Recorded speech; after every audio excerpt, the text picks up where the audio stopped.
Right, good afternoon, everybody. We're very excited to be here. Let me just quickly introduce the team before we get started. So on my right is Evgenia, on my left is Jill. My name is Anton. Our fourth teammate couldn't be here today, unfortunately. So before we dive into the solution we're proposing, let's just quickly set the stage. Because Common Fund is a third-party provider of services to endowments, primarily.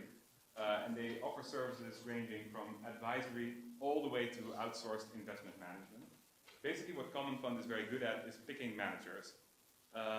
And our question today that we wanted to answer is how can Common Fund improve this process of manager selection while taking into account more ESG factors? So we are not going to pick specific investments or specific managers that would go into the fund, but are more making a recommendation to Common Fund. Now, if we look at the market, the endowment sector is characterized by a very long tail of relatively small endowments. And the fear here is that some of these might be subscale, especially when it comes to investment management.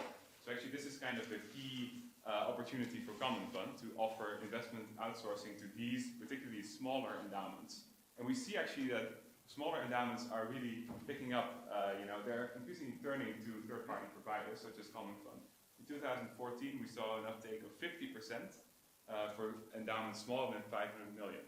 And it's this client segment in particular that we have in mind when we design our solution. So I'll now hand over to Evgenia, who will talk about ESG uptake by endowments. Yeah, thank you, Anton. So I would like to start with some underlying reasons why actually it might be relevant for endowments to look at ESG factors. Some of these reasons are very well known and well heard, like students and stakeholders pressure, like all these campaigns happening on some campuses right now, or ideology of faith, when basically some institutions just for ideological reasons want to exclude some particular assets from their portfolio. But also we believe in some broader kind of reasons. One of them would be like ESG alpha, so-called. So is ESG factors, like choosing good ESG companies is just another way to choose good companies, right? So there will be, which will outperform. Another reason is actually the very long-term perspective which endowments have. That's why in this long-term perspective, some assets can become stranded, and that also should be taken into account. And the fifth one, the last but not the least, we believe that actually endowments and universities are the leaders of thought, so they might potentially be willing to take this leadership position and to show some kind of stewardship in sustainable investing approach. So this is the reasons. But if we look on the other hand on the current practices, then we see that only 15% of endowments actually integrate any ESG criteria. If we look at the value, that's much larger, about 60%. But this tells us that this is a large endowments, right? So small endowments right now do not have really a lot of possibilities how to integrate these ESG factors.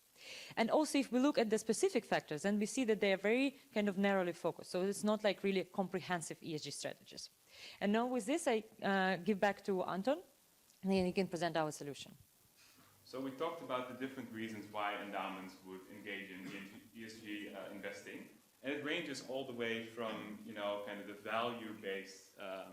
value-based motivation to the values-based motivation, which is kind of all the way on the right as we see it. And we actually propose that to meet this diversity of needs, we need three different solutions. The first of which would be a base ESG offering, which would really try to get maximum ESG exposure across the traditional asset classes. And this is really to meet this driver for financial performance. We'll go into each of these in more detail, but we believe with the base offering we can get a market rate return. Then there are some demands for additional screening, and we believe we should offer endowments the ability to remove exposure to specific companies or sectors by using a swap-based product.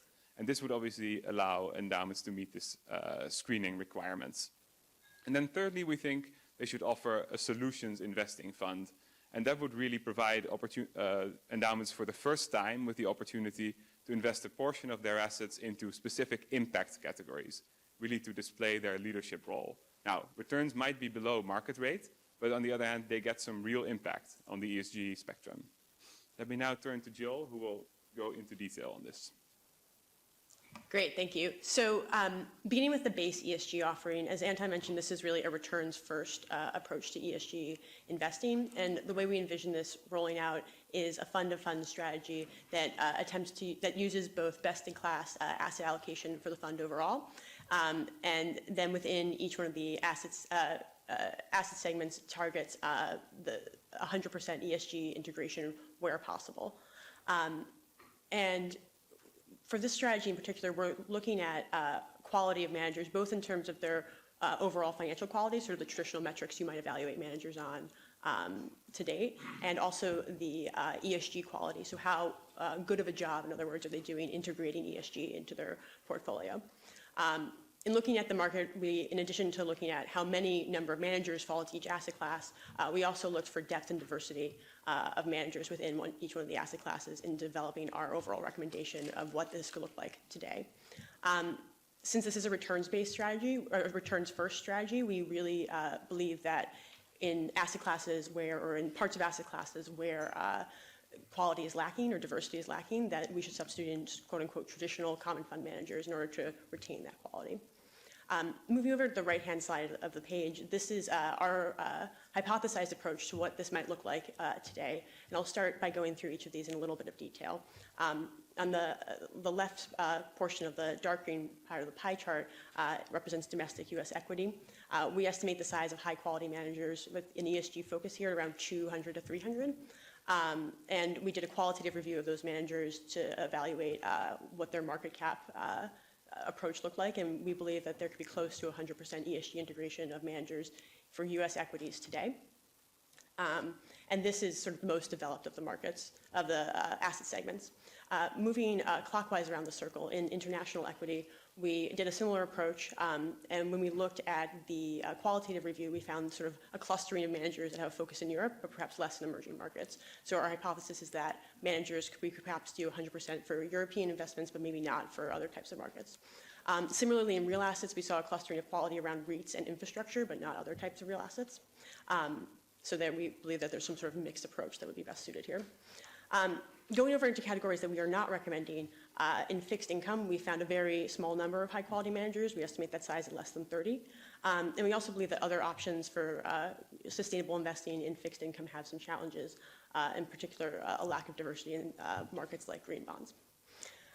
Finally, in other alternative investments, such as hedge funds, we think that there are both not enough managers, and the managers that are there and that perhaps have the quality we want are not sufficiently diversified. With all that being said, I think the critical part here is that this needs to be an iterative process that we take when selecting managers, because the market is changing very rapidly. Within the last 2 years, we've seen over 100% increase in the number of ESG integrated managers.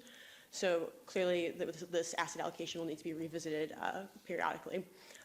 Finally, it's also important to revisit with our managers how they're approaching changes in demand and regulation to see how they're integrating these factors into their portfolio selection. So with that, I'll pass to Evgenia, who's going to discuss what the impact metrics for this type of portfolio look like. Thank you, Jill. As we mentioned, these clients are particularly looking for return or like minimizing risks. So actually, they're not asking us for ESG like metrics. And even if they would, there are very limited opportunities, as we already mentioned today, to actually quantify it, to make it across all companies. And therefore, what we suggest, not to measure the impact per se, but to measure like how good job we did in choosing these managers. And one approach would be like, okay, how many best-in-class ESG managers we actually had in our fund, like once the ranking are ready. But also there are some metrics where actually it can be quantified, like carbon emissions, right? So since more and more metrics probably would appear, we will integrate them. But right now we will mostly focus on the manager's assessment. With this, I pass back to Jill for the second solution. Great. So we think the ESG integrated fund is a fantastic offering for a wide variety of clients, but we understand that endowments have a variety of needs for potential additional screening beyond what would be provided by the ESG integrated fund. And I think, as has already mentioned, this really ranges from institutions that have values-based reasons for screening, which is sort of where sustainable investing got its start, all the way to value-based reasons for institutions that may have particular hypotheses about how particular asset classes will perform that's not shared by our managers in the fund. To date, divestment or sort of specialized funds has kind of been the go-to strategy for meeting these types of demands, and there are significant drawbacks to that. So we are actually proposing a different approach which deals with return swaps. So the return swap idea is not easy to implement, but hopefully it's relatively simple to understand. The idea is that we would create issue indexes, and these indexes would be composed of companies that we want to either neutralize or minimize long exposure to. We would calculate the endowment's overall exposure to that index and then partner with the counterparty to engage in a return swap to minimize that exposure. There are some sort of very obvious advantages to doing this versus divestment. Obviously, we keep the manager universe as broad as possible. We also retain the ability to influence shareholder proceedings since we do, in turn, actually hold the assets. We can apply this to a wide range of issues. So we have done this for coal and weapons and gambling, but there's a variety of options. And finally, there's significantly lower costs, we believe, than using a divestment approach.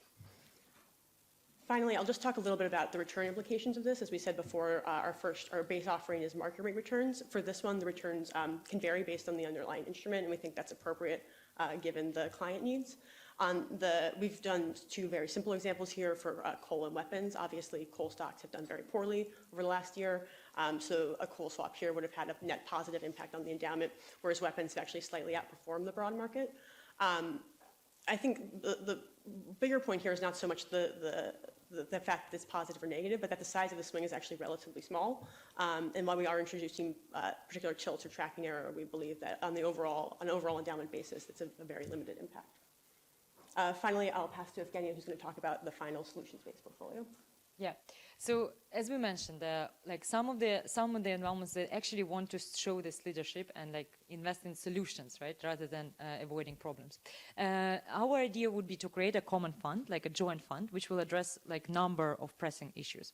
And we understand that endowments can care about different things, but actually right now they don't have any possibility to kind of invest in solutions, right? So it's a first step. When they need to submit to all of these issues which we choose for them. How are we going to choose these issues? Basically, they will lay on intersection, like what stakeholders of educational institutions usually care about, what investment products are actually on the market. It is very important, right? So let's take something which we can realize, something feasible. And then how common fund can leverage the current expertise, like in selecting managers. Like as an example, we chosen clean energy, land and forest preservation, and women's rights. For each of these, we will define a clear goal so that we can actually measure. This time we can really clearly measure the results. So for instance, for clean energy, it will be lower cost of capital for clean energy ventures. As you see, all the instruments that we suggest, and they help in one or another way to actually lower this cost of capital. And we will have the clear metrics of clean electricity deployed or energy savings realized. And then the same approach across all of them, for instance, for women's rights, which we hope will meet a lot of reward in our among students auditorium, actually. Basically, we will just try to promote women leadership and choose these women venture funds, which focus on female owners and other indexes. With this, I pass back to Anton so that he can provide a summary. Yeah, so just to wrap up and go back to the original client perspective with which he started the presentation. So for which clients would we actually offer which products? Now we think that our 1, 2, 3 solution is basically appropriate for any fund smaller than 500 million, with the connotation that if you're below 100 million, it might not be feasible to invest in our solutions fund because the nature of the investments is just too difficult. And then at the same time, we also think we can appeal to larger endowments, specifically with this swap-based product and the solutions fund. And then, for common fund to actually implement this solution, we would recommend, for the base offering, it would simply mean, identifying and also continuously monitoring which specific managers would be selected in each asset class. Then for the swap product, I think it's 2 steps.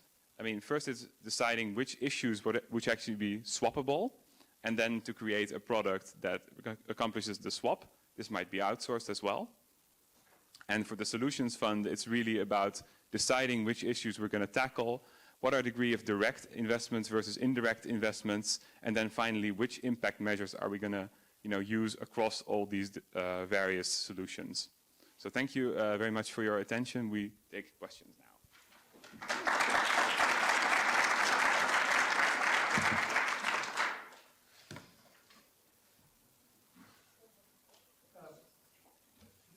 Comment on the solution-based approach, how would that get divided into different classes? Would there be a more tilt to a venture capital or public equities, and how would that, and what would the risk return implications? Yeah.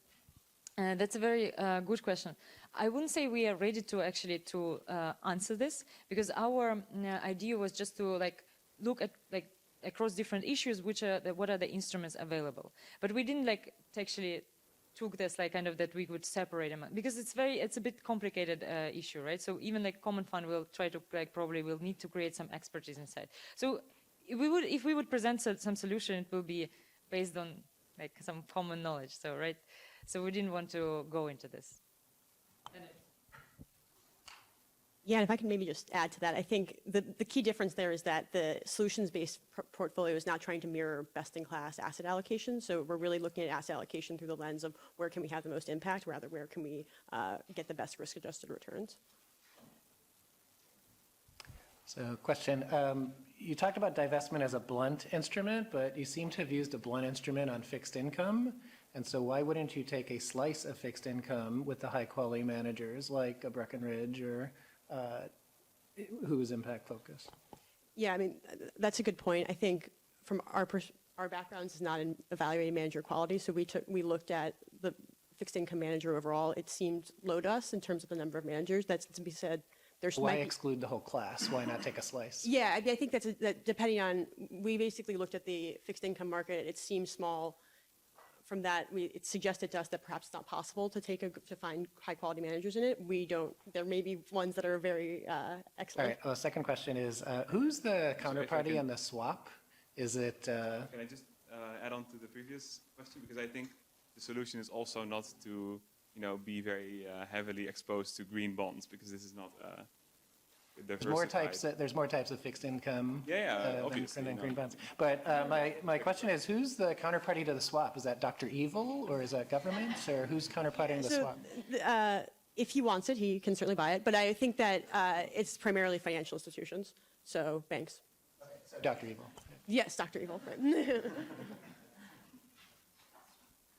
Did you think at all about how much you're excluding from the portfolio? Because if I understood you correctly, your emerging markets equity, for instance, you thought there weren't good managers, so weren't investing in emerging markets equity at all. Did you think about the accumulation of exclusions and what that meant for the risk and return of the portfolio? Yeah, absolutely. And I think we probably did not communicate this clearly enough, but it's not that emerging markets would not be part of the base ESG case. It's that we would not have ESG integrated managers for emerging markets. So the asset allocation overall would look identical to a normal allocation. So you had a graph of the coal index versus the S&P, and then a graph of a weapons index versus the S&P. The coal index significantly underperformed, whereas the weapons index slightly outperformed. And I wasn't sure what the message was there. Is one better than the other? What do you draw from that?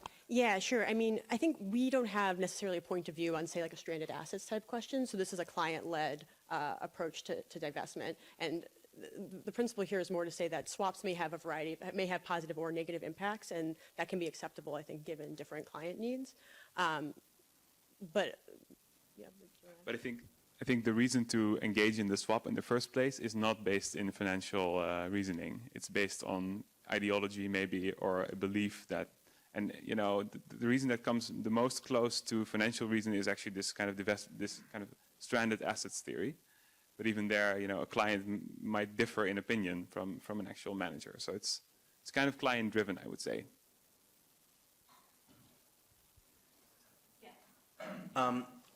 Just back to first principles. What does it mean when you say managers integrate ESG? So pick an ESG other than coal and carbon issues, and tell us how you evaluate whether a manager understands that factor and what it means to integrate that in portfolio management. Because we have to choose, Commons Fund has to choose managers. That's our job, right? So how do we know Just basically, in basic first principles. Yeah, first of all, that's an excellent question. Actually, we go back one more to 12. So if you look on the left-hand side of this page, this is a report from Mercer that essentially ranks ESG managers, ESG integration across various asset classes. So we relied heavily on sort of their approach to. Just so you know, Mercer's our competitor. Yeah, and I think they can be competitors and also have good ideas. But I would say that if we go to the next slide, the way they talked about it, I think, is how we would think about it as well. That how transparent funds companies are reporting ESG, whether they connect ESG factors into their traditional valuation models, et cetera.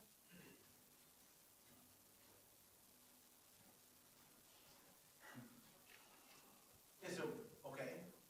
So how do I evaluate whether a manager knows what they're talking about on ESG issues? Yeah, I mean, I think we see that as something that third-party rankings can possibly provide. So those could be potentially not from Mercer, but from similar types of institutions. I don't know if you guys have other thoughts to add to that. No, but I think I know what you're asking. Like you're asking, but basically, when you are evaluating, what you should look at, like when you're evaluating ESG manager, like because you probably do a lot of like you're talking with them and like asking them how exactly they integrate this ESG criteria into account.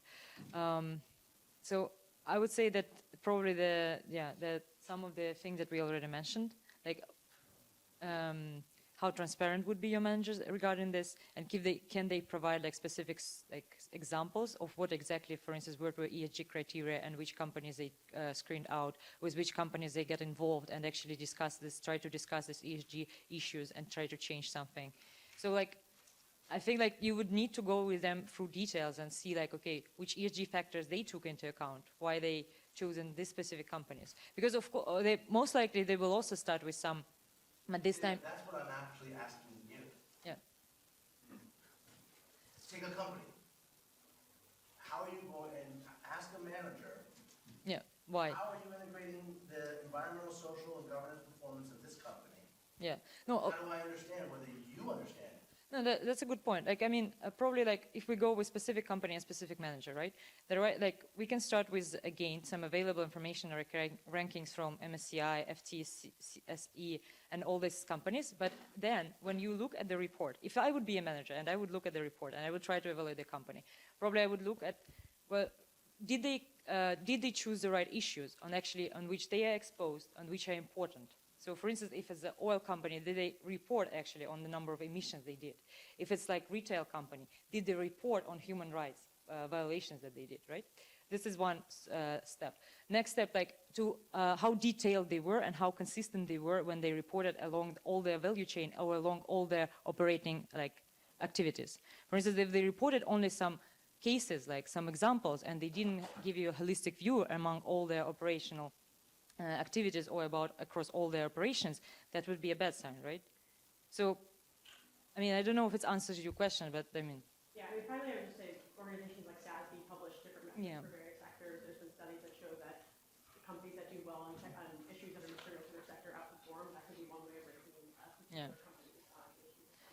What I was trying to answer, I mean, we don't have any innovation in this. We just looked at like how SASB does this, how this all these rankings, how they do this, and what I was trying to produce was kind of a summary, actually, when they look at this, like Global Report Initiative, what they look when they try to assess the CSR report.